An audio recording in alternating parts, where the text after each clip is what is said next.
Today we're making bracelets out of stainless steel chain. This particular chain is an oval link cable chain and excellent for charm bracelets because it's sturdy and the links and the wire gauge are of a comfortable size to attach charms, whether you're using lobster clasp charms, regular jump rings, or split rings to attach your charms.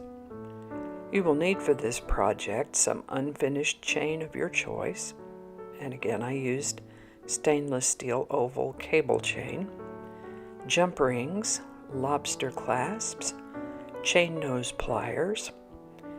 A jump ring tool is optional, and a bracelet jewelry making tray is also optional.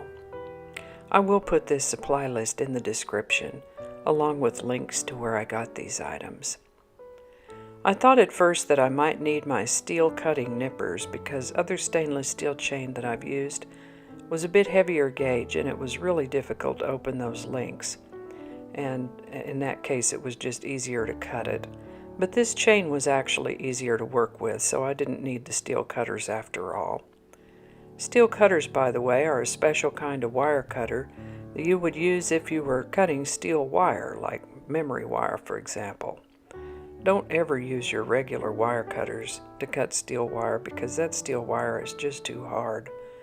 Your regular cutters are made for cutting softer wires like copper, brass, silver, or aluminum. If you try to cut steel wire with your regular cutters, you will damage the cutters. Nobody wants that. So as I begin making these bracelets, I know the clasp will add a little bit of length to the bracelet. So with the very first bracelet, I added the clasp to the end of the chain and measured it around on this bracelet making tray.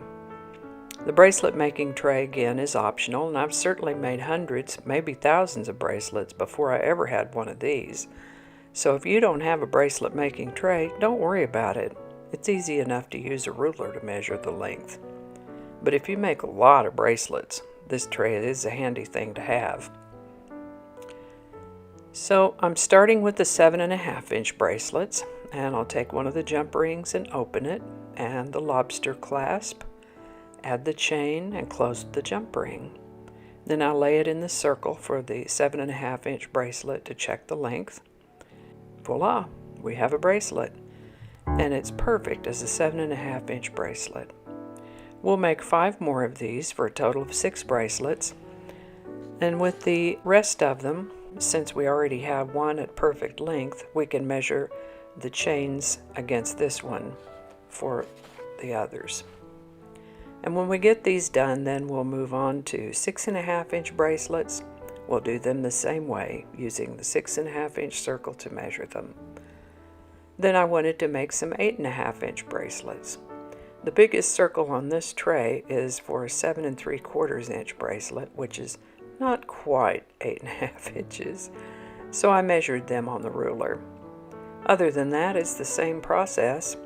I make the first one to make sure I have the length right, and then I use that one to measure the chain for the other bracelets. Then the assembly is again to open the jump ring, add the chain, the clasp, and close the jump ring. When I got done with these, I realized it might be nice to have a longer length for anklets, so I made some of those too. The anklet chains are about 11 inches in length and are easily adjustable to a shorter length if you actually have slender ankles, by putting the clasp a little farther up the chain and having a few links to dangle. A nice thing about making your own chains out of unfinished chain is that if you need something a little bit bigger or a little bit smaller, it's easy to customize that way. And a nice thing about the stainless steel is that it is hypoallergenic, so you don't have to worry about silver tarnishing or plated metal wearing off.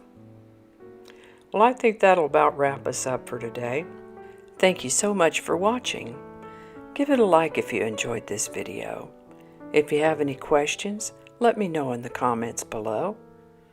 Do you like to wear charm bracelets? I think collecting charms is a really fun way to remember events and places we've visited. What do you think? Let me know in the comments below. And please consider subscribing if you haven't already. Be sure to click that little bell so you'll be notified when the next video comes out. Thanks again for watching, and I'll see you next time.